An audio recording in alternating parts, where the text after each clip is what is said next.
Hi, welcome to SFXX Play Presents Jump In, Play More, the only podcast where we'll only do it if you get this damn door fixed. You'll get your rent. You'll get your podcast when you fix this damn door. You bastard. That was so quick. I love it though. Oh my god. I'm iChrisPanda alongside Foxxy Steve. And yeah, got a really good show. A lot of news. A lot more news than you could shake a stick at. Now, if you find a stick and you shake it for as long as this podcast or more, just take your hand right here, just pat yourself right on the back because you did it. You proved me wrong. What do you win for that? Nothing.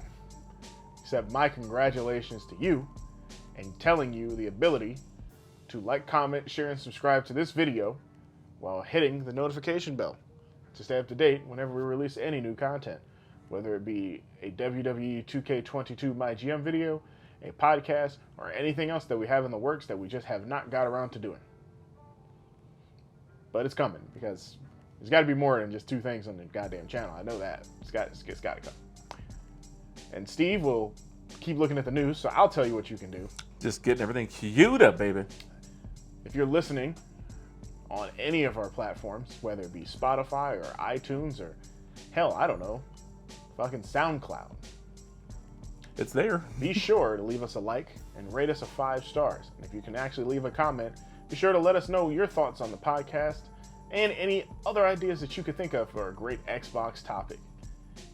So, with that being said, let's begin the show.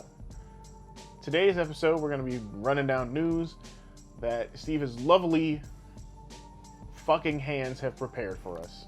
Yes, sir. Yes, sir. We've got... He pulled them fresh out the oven. Fresh out... No mints. Ooh, it's hot. Whew. We got 3 news items today, sir. That's right, 3. 3 of them. Not 4. Not 4. 5. What's your math? Holy shit, that's fucking amazing. That's dank. That's a dank one. No one is going to know that reference, No. except for like 2 people, because I feel like the people who would know that from way back aren't watching this. No, but you should. I mean, you can. You can. You can. It's still on the YouTube channel, so. But what are we looking at? We are looking at first news item of the day is Microsoft finally admits that Xbox One sales were less than half of PS4. Because shit. They kept that under wraps the entire generation. No shit. It's like, yeah, it was pretty... It was obvious. It wasn't like, obvious. oh man, that's crazy. No, it's pretty fucking obvious. It was pretty obvious. You guys presented yourself poorly. The PlayStation took advantage of it. And you literally lost a lot of your consumer base from 360 to Xbox One because you neglected the gamer audience that you tried and strived so hard to get in the first half of 360 that they started to fizzle. This is the thing. Actually, if you literally look at like the math for how Xbox worked, Xbox Original came out and we already knew it was a new console. It wasn't going to sell as well as like PlayStation or Nintendo. Nintendo's fan base was like, well, you're getting a console generation, so we're going to enjoy that. And PlayStation was already running shop. You know, PlayStation 1 was doing numbers. The anticipation for PlayStation 2 was fantastic, and it sold really well as a result. So original Xbox came out, and the GameCube was there, and it didn't do as amazing as Nintendo would have probably liked. It still ended up being the 3rd place system, and the original Xbox was slowly creeping up into a good position because it had the Western audience really, really by the balls because it was doing really well with the game because of the performance, the inside hard drive, the ability to rip your CDs, which was very, very important at the time. I know now you're like, what the fuck is a CD? But at the time, it was neat. It could play DVDs with an external remote device. It was like the package that people wanted. And the online service of Xbox Live was phenomenal, and it had Halo. You know, you couldn't beat it. So when they were trying to make 360, they were trying to make this like the gamer platform, which is why they came out a year earlier. They knew they could beat the market, and people would be like, this is crazy cool and it's really good. Developers like developing games for it because it's like a PC. The games for it were very gamer heavy, and yet they still gave you like this is still a media unit, but they didn't hammer it down. As the 360 got older and Connect and like all the UI changes, they started implementing things like Netflix and how you could stream audio to your Xbox and other services eventually. Because then the other consoles started doing it too with Netflix and Hulu and all the other services and whatnot. They took that theory and put it into Xbox One immediately and just plumb forgot about gamers on the first wave.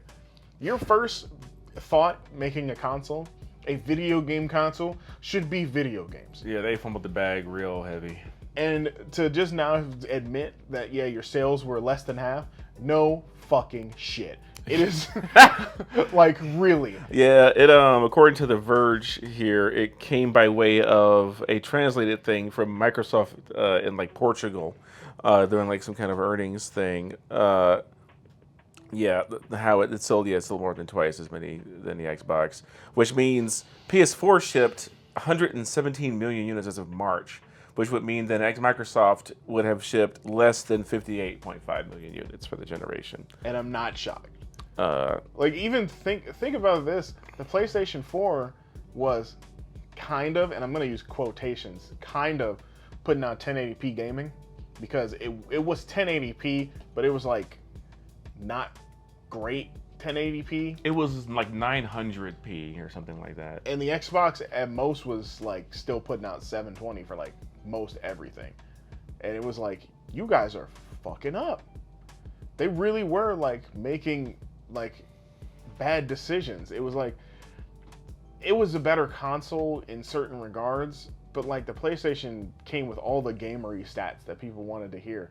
And it started doing a lot of the gamery things that the Xbox was doing. You had your parties, even if they were organized like complete garbage. You had your fantastic service now because PlayStation Network improved, because they realized maybe if we start charging money for a service on PlayStation 3, even if it's not required, we can start building into a better infrastructure. And it worked. PlayStation 4's network infrastructure for video games is so much better. Like, when PS3 first came out, it was like, you can play online. I hated doing it. Kind of good. I hated doing anything online with PlayStation 3. Because it wasn't as good. It was never as good. People just used it because it was free. I didn't need PlayStation Plus to use it. PlayStation Plus was a service that said, here you go. Thanks for being a loyal PlayStation consumer. Fine, I get it. PlayStation 4, they're like, it's a requirement. It's going to improve the network stability. And it did. It did it. In leaps and bounds, they invested the money that they earned probably into proper infrastructuring for the network. And Xbox already had a like very good infrastructure, so they didn't have a leg up on the competition anymore. And it really showed, like, you have to focus your audience accordingly. And right now, the series systems are doing that. The problem is that because, I guess, like I'm a big Xbox fan. You are as well. That's the relative reason why the show exists. Even though the Xbox is doing so much better. Yeah, I mean, so much better than the Xbox One. The numbers don't lie. The numbers definitely don't lie. Same article from The Verge. I think PlayStation is currently doing like 1.6 times the amount Xbox is doing right this second. But Xbox has been the market leader in North America for the past 3 quarters. Yeah. Like, wow. The easiest part is, one, it's easier to obtain an Xbox than there is a PlayStation. Yeah, they are somehow getting the availability for those parts easier than Sony. So that's the leg up for Xbox in a whole. But even then, I think a lot of people are still in good standing. It's like, you know what? As far as the new console goes, if I didn't get an Xbox One, which is, I think, this is the strategy that's working very well for the system, because when you put the two of those together, the Xbox One sales were bad. They were really bad. But what can you play on your Series console that you didn't have? Xbox One games. All of them. No issues. So if there was something particular on Xbox One, you can play it on that console. Yeah, you can get Sunset Overdrive, pop it right in there. Yeah, man, that was an early title that was phenomenal and still holds up very well. So it's like, you get those experiences only on Xbox. PlayStation 5 doesn't even have every PlayStation 4 game available.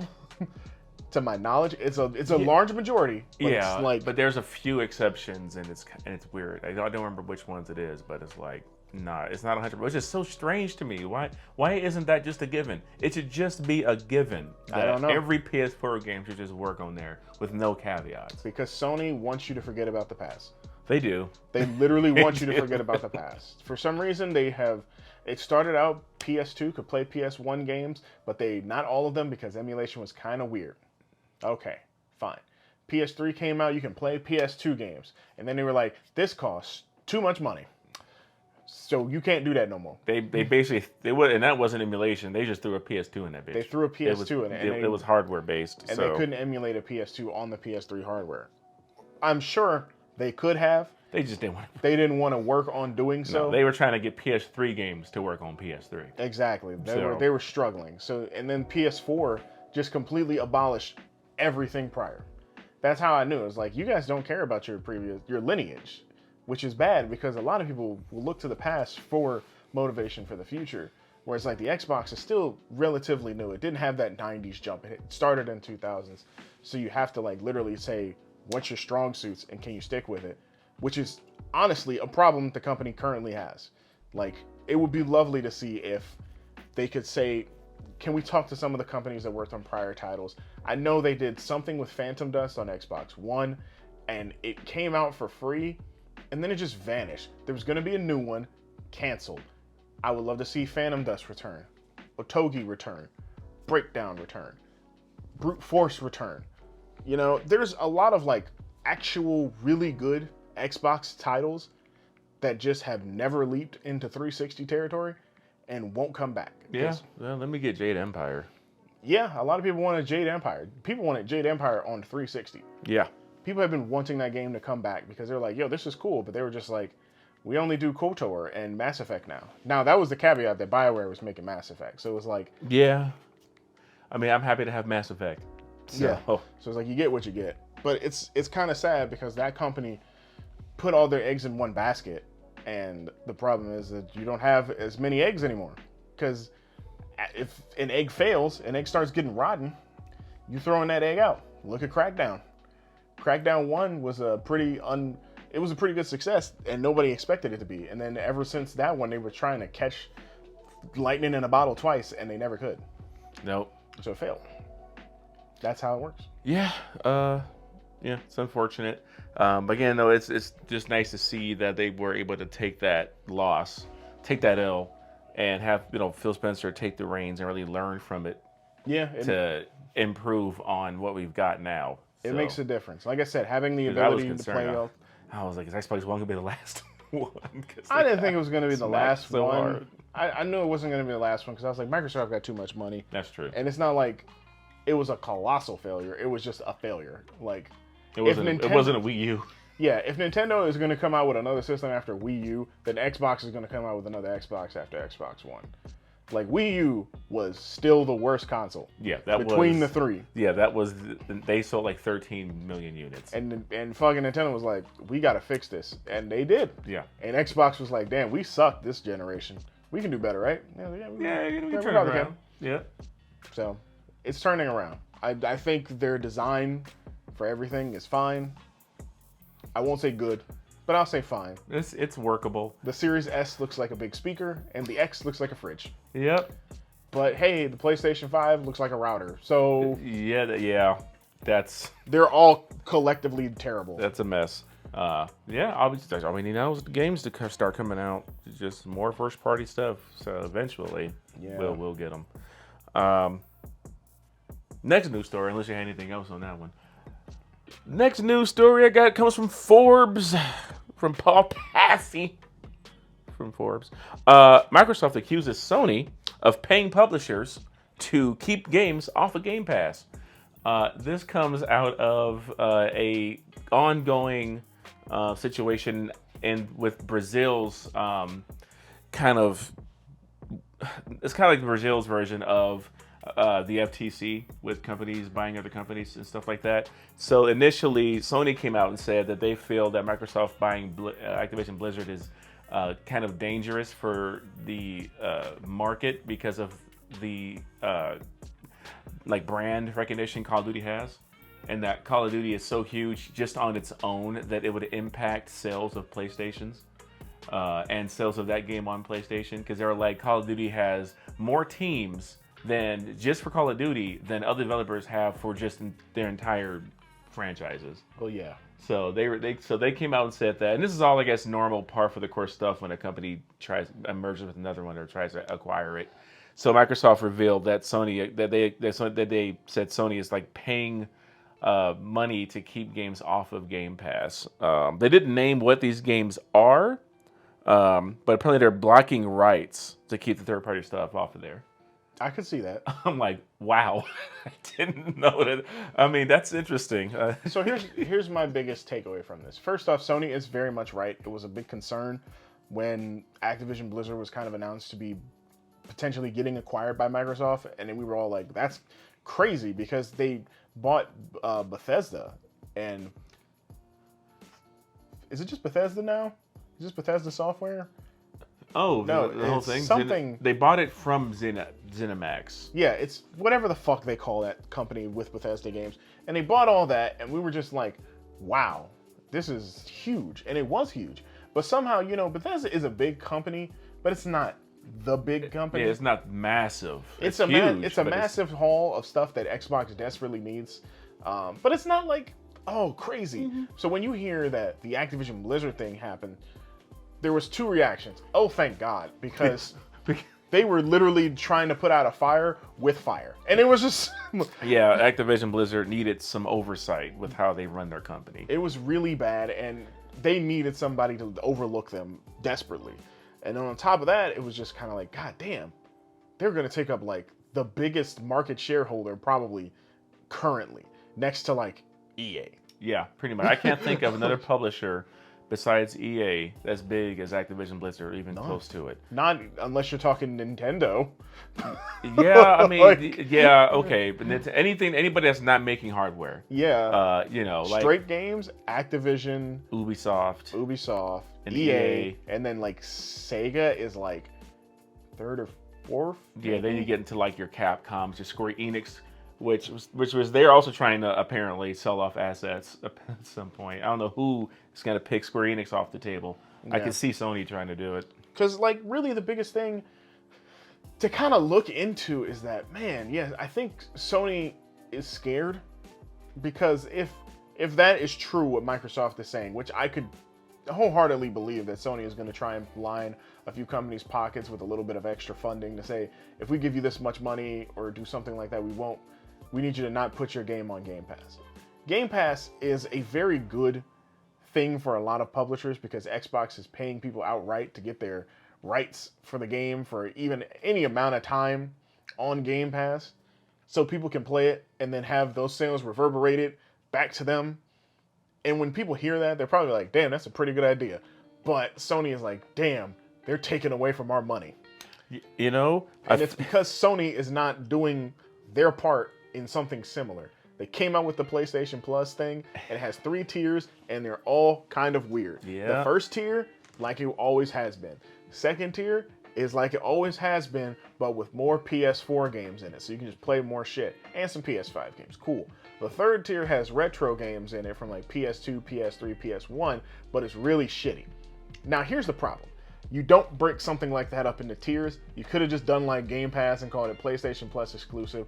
Knock it up to $20, 15, 20. I'd probably say $20 because they have a bigger lineage and people will probably be willing to support that. But they kind of threw the ball, and it was a curve, and they didn't know they were also batting. So they literally were trying to strike themselves out. And Xbox is just like, that's fine, whatever. We still have what we got. We still gonna just keep doing what we're doing. And I think it really just like goes to show how far Game Pass has grown from this thing that was weird and people weren't sure about if it was going to pay off, to now it's something Sony is trying to use to combat anti competition from Microsoft. Like, wow. Like, and the worst part is when I think they're so afraid of them owning the Call of Duty license, because like we both said, Call of Duty is the mammoth. It is a mammoth thing. Yeah. It eclipsed Halo in popularity. Halo was the premier first-person shooter, but it had sci-fi roots. So a lot of people were like, I like Halo, but it's really fake and it's kind of phony, and I don't like space aliens and whatever, because people don't have charm in their life. So when Call of Duty came out, it felt so more gritty and realistic, and so many more people were into it. And now Call of Duty's absolutely batshit insane. Yeah, it's crazy that like Vanguard was a sales dip for them, right? They lost. It was like it went down by like 100 million in sales, which and even though that's a huge dip, they still did like 268 million in like it's astronomical. Well, yeah. I mean, I could talk Call of Duty and talk about how the franchise has faltered because literally, okay, so what was the title previous to Vanguard? Cold War? Yeah. Cold War, to my knowledge, didn't do well either. 2019 Modern Warfare did well. Yeah. That game did very well for them, and they were like, whoa, this is great. And then they came out with Warzone 6 or 7 months into the life cycle of Modern Warfare. God, you know, it almost feels like Warzone's always been there. It has not. But it hasn't. No, it came later. We were like, it came later. There was rumors of a battle royale. It came later. It was a standalone thing, and that took off. That took off like crazy because it was really good, and it merged together with the bigger brother Call of Duty game. And then Cold War came out. They were kind of adapting that, but Cold War was only available because of, I think, one of the companies bowed out or something like that. So they had to push them out to market sooner. Oh yeah, there was a fourth publisher. Because it wasn't even that Cold War was having trouble. Apparently Vanguard was having trouble. So they had to take resources from people working on Cold War, which I think was either Raven or it was one of them. There's like 4 freaking developers on this thing. It's hard to keep it together. But they had to take resources from that to get that out to then go help get Vanguard together. Yeah. And then that's why Cold War is like, it's a normalized Call of Duty experience, but it feels outdated and it doesn't feel like it's done all the way. Like the ideas are there, but it's not perfect. Then Vanguard comes out and people are like, I think another part of Vanguard's issue is that a lot of people were just really soured on the first-person shooter experience that year. Not only because Vanguard wasn't what people wanted. People don't want World War II again. We can't stress this enough. I think Vanguard is good game. I don't think it's bad. No, but god damn it, you guys got to stop putting this World War II shit out. I don't think people understand that when World War II was out, oh god, there was so much. In the 90s, everybody was doing fucking World War II. Yeah, 90s going into the 2000s. It was just so Medal much. of Honor had like 4 or 5 games on PlayStation 1 alone. Yep, Medal of Call Honor. of Duty 1 to 3 were all World War II. There were 2 sub games on Xbox, PS2, and I think GameCube for one of them. So that's 5 World War II games just from Call of Duty, 5 games from Medal of Honor. Yep, Battlefield. Battlefield was World War II. There was other games outside of that, like Men of Valor, Conflict games. There were just, and then random game history, the History Channel World War II games. It was just a fuck ton of World War II games. Sniper Elite, I think, is still there. It's not. No, the new one is maybe. It's either in Vietnam or some World War II. I don't remember, but it's still a lot of World War II. So when Call of Duty first said, "Hey, we got World War II coming back," people were like, I think the idea was, you know what, maybe it'll be fine because we haven't had a World War II game in like 15, 20 years. And it was okay. It wasn't great, but people were like, yeah, this is cool, but I think I still just prefer Modern Warfare style games. It just doesn't do it right. Mm-hmm. And then they did it again with Vanguard after the negative criticism of World War II, which really baffled me. Yeah. Because it was like that you guys were listening to people who said World War II wasn't good, right? And then they were like, nah, yeah, that's great. Here, have this World War II game called Vanguard. And guess what? It didn't do well. I'm not even shocked because it's like you guys didn't fucking listen. It's like some of these people don't listen. Yeah, I don't know what the market research was saying when they were like, let's do more World War II. I swear. I don't see it. Wow. That's like the people that's like Xbox was like, Crackdown 3 flopped. I think we're going to need a Crackdown 4. And just make it just like Crackdown 3. Except more Terry Crews. We need more in there. Just appalling. So to hear that that Sony's upset by it, that's understandable. I get it. Mm-hmm. It's scary. It's a very scary reality, especially in a business sense. Yeah, it's crazy, and that's not even rolling in the money you get from Overwatch and Warcraft. Those are massive franchises you get from this acquisition. Massive franchises. You're forgetting the main one. Fucking Candy Crush. That company has Candy Crush. Oh shit! I forgot about Candy Crush. They get, oh my god. Call of Duty, fucking baby game. Candy Crush, that's where all the big dick money's coming from, baby. God damn. Yeah. Those people will be smoking cocks for days. That's gonna be crazy. Stogie's as big as fucking porn star penises. Just poof. Like a goddamn cartoon. It's gonna be ridiculous. Oh my god. Yeah, so it's wild out there. I'm pretty sure the acquisition is still gonna go through. Sony is just going through the motions of saying, "Hey, this is why it's probably not a good idea, but whatever." Money is money, and you know what? Activision's fumbling the bag, and they're like, "We do like money, though." Yeah. And once they announced that, I think the stock market increased for them. Oh yeah, because they announced that, hey, Microsoft's trying to buy it. They're like, people on the stock market were like, fan-fucking-tastic. Then that fucker rose because, yeah, if Microsoft owns them, the thing that Sony is so afraid of, they shouldn't be very scared of. They're not going to prohibit them from putting the game on the platform. No, they are still contractually obligated to put this game and the next game. I think up to 2026 is when the contract goes for Call of Duty. Is contracted to be on multiple platforms. Now, after the next 2 games, I still think they do it. You think so? Yeah, I mean, yeah, it makes sense. Money. I mean, yeah, to take away that player install base would be insane. They're not going to do that now. It's not like it's like, hey, we got an exclusive deal with the Wii U. No, bitch. No. It's on your competitor's platform. Yeah, Microsoft not the small one. It's like, I think when they got Minecraft, they didn't keep Minecraft off of other stuff. So it'd be ridiculous. Yeah, like Call of Duty has ascended exclusivity, I think, for a platform. Now, content, I think we're going to go back to it flip-flopping from Sony to Microsoft for getting content first. Yeah, exclusive stuff and that's things like that. That's going to be the guarantee. These next 2 games, I think you're still going to get Sony exclusive stuff because that's how long those contracts were for. But after that, people are probably going to be a little salty. And optically, people did take Xbox as the main system back in the day because that's where the content came first.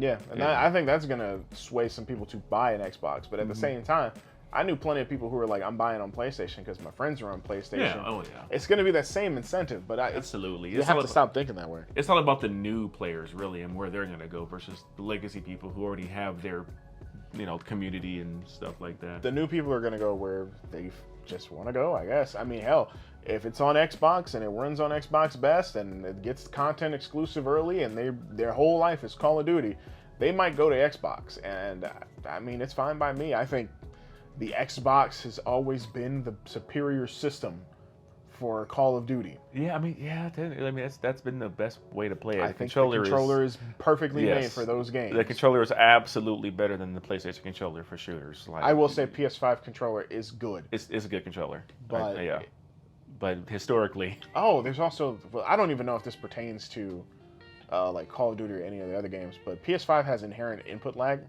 Really? I didn't know that. It has I haven't checked the Xbox or looked it up, but the PS5 has input lag, which is one reason why PS5s were not at EVO. Because even though it's a Sony event, they had to do PS4 Pros because PS4 Pros have less input lag, so they have to try and patch and fix the input lag that's on the PS5. I was wondering why I was like, they've heard of PS5s because they just don't have any. They don't have any. It's Sony. They'd be like, well, we got it for this Sony event. No, they just they were aware of the community and the players and trying to minimize as much input delay as possible. And somebody explained that the input lag on PlayStation 5 games is inherently higher. So even if you have a PS5 game or a PS5 and you use the PS4 version, it'll be less lag. But apparently there's also just generic lag built into the PS5 that's more than the PS4 regardless. That is one hell of a bug. Yeah, so I don't know. I don't know the Xbox one. I can't speak on that. I predominantly play on PC, so to my knowledge, it's better. Xbox is probably the closest to a PC. I know back when they were doing a lot of number tests for some of the older games, fighting game wise, Call of Duty wise, input delay was lower on Xbox One, and especially Xbox One X. So who knows? Series X is probably even better. I think people have said, yeah, there's always been a better one. But, people are like, Sony. So. Yeah. What else needs to be, I guess another bug that had to be patched was the fact that, I'm going to the third news story, Elden Ring appeared on Xbox Game Pass Cloud as available to play. When was that? This happened as of this article's from Kotaku. This was on August 12th, so I think just as earlier this week, or last week actually. It popped up on there, and apparently it was a bug according to Xbox, and that Elden Ring is not on Game Pass. I think somebody pressed the button too early. I think they pressed the button too early. I don't think it's a bug. There's no way that you get that whole. It was on there, a whole menu set up, said play Elden Ring on Game Pass with cloud gaming. I'm like, yeah, no. I definitely don't think that was the case. Now, when it's going to be properly on there is the question. Because I think Elden Ring, because historically other FromSoft games have been on Game Pass.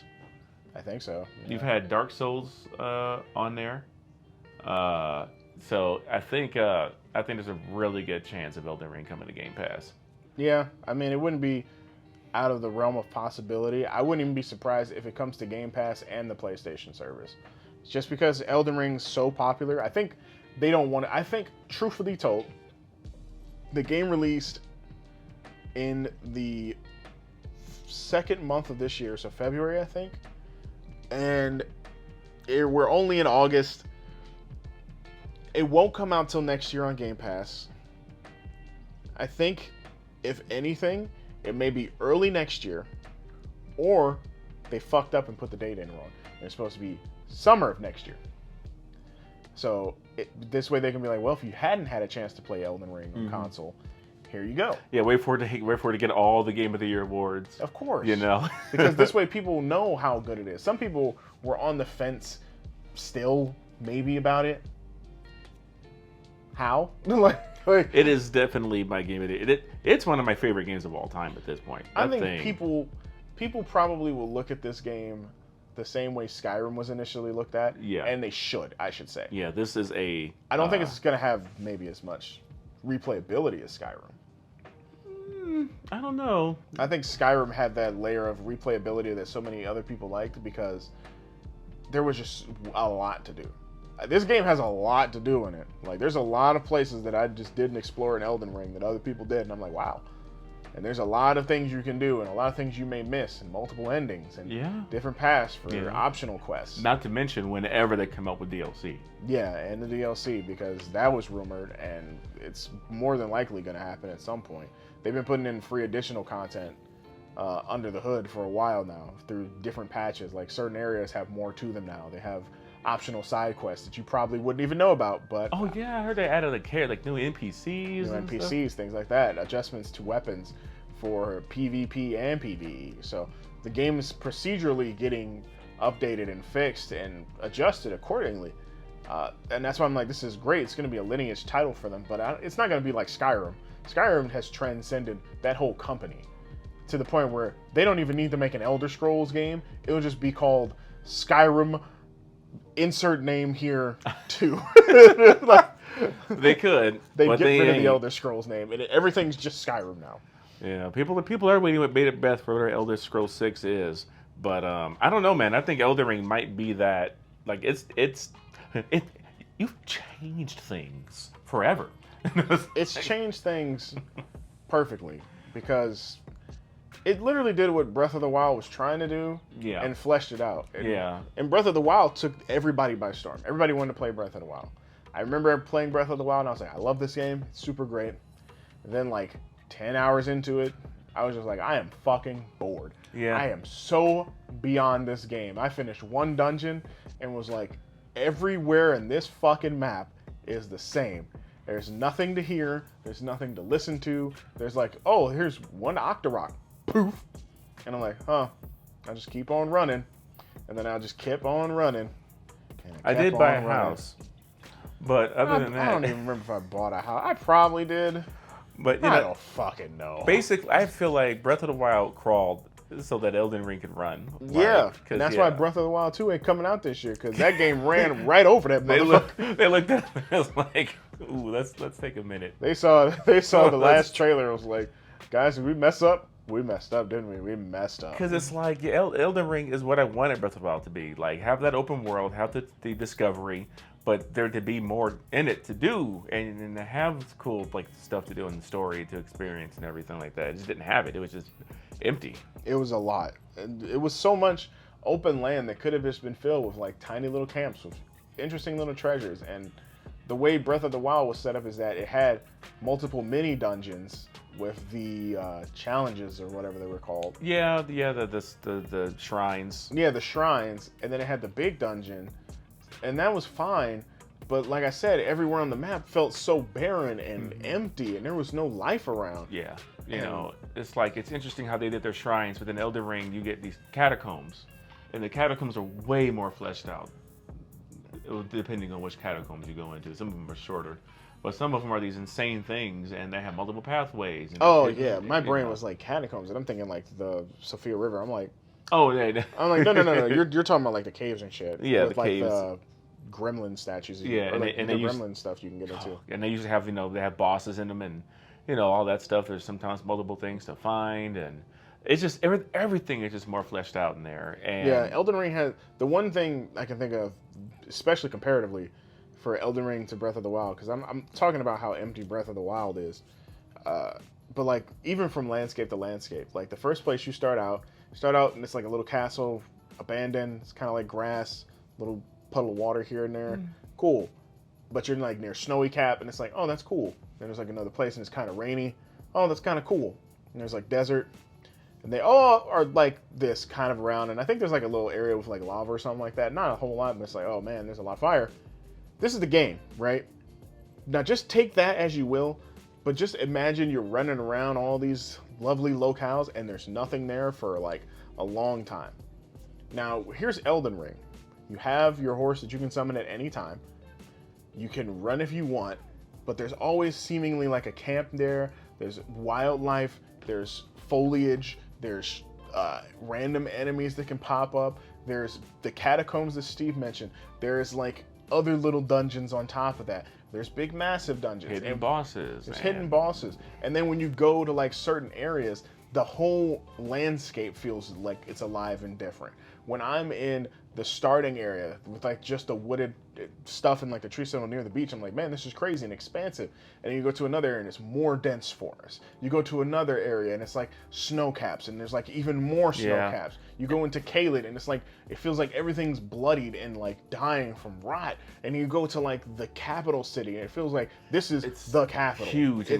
Like the moment when you run out to the plateau in Breath of the Wild and you first see that landscape, you get that one time in that game. Elden Ring, you get that same moment every time you go to a new area and you get like that reveal of this huge new space. And then you get that Miyazaki design of, you take like an elevator somewhere and you end up some other place and you're like, oh, this leads to here? Yeah. This is how you get to over there that I saw way over there? Like, and it happens over and over and over again. And it's like, and it's 80 hours of it. Yeah. It's 80 hours of like non-stop holy shit. God. And the challenge of it and getting the weaponry you want and stuff like that. Like the combat options are just so much better, than in Breath of the Wild. Like, it's not the same exact type of thing, but like just... If Breath of the Wild was rated like 5 stars by many people, Elden Ring should be rated like 8. Yeah. It's like it's eclipsed. It's like 7-star FTR. This is like 7-star Elden Ring. Yeah, it's like you can't be even on the same level. So when I hear that, oh, Elden Ring was supposed to be on Game Pass because it kind of leaked. Oh, it'll probably be on there. Yeah. It won't be on here that quickly. They gotta win the awards first. Exactly. They're coming. It's like official. Is Game Pass? Is Game Pass? Is Elden Ring coming to Game Pass? Officially, no. Unofficially, yeah.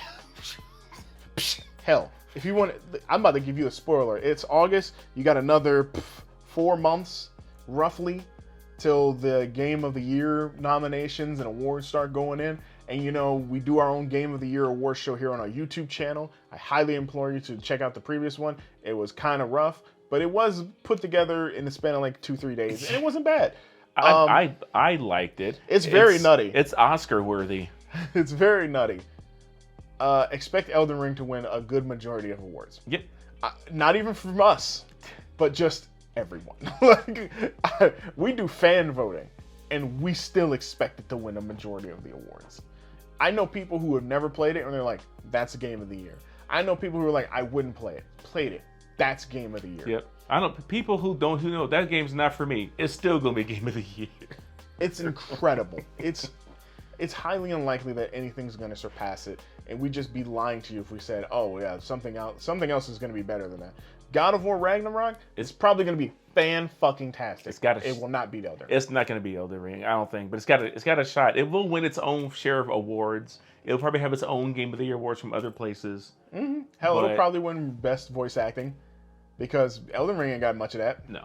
The voice acting it does. I always like the voice acting in Miyazaki games. It's pretty good. You never know who these voice actors are. It's never the major voice actors that you hear about, but it's good voice acting. The loathsome dung eater. Either way, my point stands. So. Yeah, that's it's gonna be it's a no-brainer. It's gonna happen. Up. Well, that's all the news I had. Good, and that about wraps our show up. So, what's your Game Pass pick of the week? My Game Pass pick of the week is a game called Bloodroots. It is a isometric / top-down action game where you are running around as a crazy man wearing a dead wolf pelt looking for revenge for the folks who tried to kill you. And it plays in the style of like a Hotline Miami where you're running around. It's very fast-paced. If you get hit once, you die. Same thing goes for the enemies. Hit them once and they die. And you can use all these environmental things around you to get through the levels. You can jump on a barrel and roll across that to crush a few of them. Then you leap off of that and you can jump onto a wagon and roll that through and then grab the wheel and throw it. And it ping-pongs off all these different people. Like the combo system and like the chain attacks and get the higher score. With these kind of combos and stuff really helps with the flow of the game. Every weapon is like unique, and when you kill the last enemy, you usually get a fun little animation of like a death of the last guy, and it's great. Like 100% recommend playing Bloodroots. I can't wait to go back to it and finish it. That is my pick of the week. Mine's Master Chief Collection. No. I wasn't expecting that. I don't need a reason. I thought it was going to be the other thing. I don't need a reason. My reason is Master Chief Collection. Matter of fact, here's my reason. I want to play Halo 2. That's how you play Halo 2. And guess what it's on? It's on Game Pass. It's on the Master Chief Collection. No, the Master Chief Collection is definitely a good pick on Game Pass. Like if you have an Xbox and you haven't if you haven't even played Halo, I mean, come on. Yeah, they're all there. Yeah, just do it. Just try it. I'm not gonna shoot you in the ass to try it, but hey, it's there. It's on Game Pass. Yeah, I like Halo. Halo 2 is my gem. Yeah. And I saw a LAN party in Vegas, and I was like, fuck, I want to play Halo 2. So I recommend Halo 2. 2004, 2005, best game of the year. Play it. It's good. Good video game. So, with that said, let's get this last bit out the way. We're going to do the Name That Game challenge. Name the game character the game. Minute is on the clock. How confident are you? Not very. Great. It's okay. Are you ready? I'm as ready as I'm going to be. 3, 2, 1, go. Is this a female protagonist? No. Okay, so is this a male protagonist? Yep. Are they human? No. Okay, some kind of animal? Yep. Okay. Is this on the original Xbox? Technically. Technically. Did it appear first on original Xbox? No. Okay, so it appeared first before that? Yep. Is this is it a 2D game? Yep. Okay. Was this on PlayStation 1? No. Okay. Is it a platformer? Yep. Okay. Do they wear a hat? No. Okay. Do they have any kind of? Do they have a gun? No. Okay. Was this on Super Nintendo? Nope. Was it from the PS2 generation? No. So it's from the generation of PS1 and 64. Nope. Fuck. Oh dear. Man, you skirted around that every which way. What's your guess? Because I You're gonna be real upset when I tell you it. Unless you get it right, and then I'm just gonna be like, well, damn. Oh dear. So it's some kind of animal. Mm-hmm. It's some kind of animal. It's a platformer. It's 2D. Mm-hmm. It wasn't on Super Nintendo. Mm-mm. Wasn't even from that generation. No, you said PS1 and N64. Oh, for the generation. Mm-hmm. Ooh. Is it Sonic? Ding, ding, ding! Oh! I'm like, Jesus Christ! I didn't even make it hard. I'm like, okay, this should be easy. This man, PS2, no, 2D, N64, 2D. I don't know if N64 had any 2D side scrollers. I know Hell no. PlayStation did. Because they was broke and sucked. Stupid fucking Rayman. I got one. Yeah, if it's animal based and it's like not Super Nintendo but from that generation, then I'm like, okay, it's got to be Genesis and it's got to be Sonic, because I can't think of any other platformer that was an animal on Genesis that I would have played. Dynamite Heady was not an animal. Rice Star was a Rice star. Star was a star. And I'm then sure Vector there was some Man other was a shit. man made of vectors. I'm sure there was some He was a other ball dude. really nutty Genesis platformers with animals that I could probably look into. It's like, if you said PlayStation, I would have said Klonoa. Oh yeah, Klonoa was on PlayStation. I forgot about that. So, all right, that's next week's. What? I already know that one. Then you can't do that. You don't know that. It could not be next week's, but maybe it could. Well, I finally got one. I fucking got one. Can you feel that? No. Okay. So on behalf of myself and Foxxy Steve and all of SFXX Play, we thank you guys for taking a listen or watching. And be sure to like, comment, share, subscribe on the video. Be sure to hit the ring-a-ling-ding-a-ling bell, which is the notification icon. I got that from Austin Evans. I don't know why, I just wanted to say it. It just sounds funny when he says it. It does. Ring-a-ling-the-ding-a-ling bell. I'm like, that's really weird. But you know what? He's eccentric, and he's from California. That's the land of Eccentricity? Eccentricity. Whatever. So thanks for doing that. And if you're listening to us on any audio service, give us a 5-star rating. Please, for the love of God, give us a 5-star rating. Hit us up on the podcast services as Google Podcasts and Apple Podcasts and SoundCloud. And be sure to leave a And comment Spotify. if you can, because all feedback is necessary. All positive comments are welcome, and all questions and recommendations for future episodes are always advised. So, we'd love it if you come back next week for our next episode. Until then, thank you guys for listening and or watching, and we'll see you next time. Keep jumping in.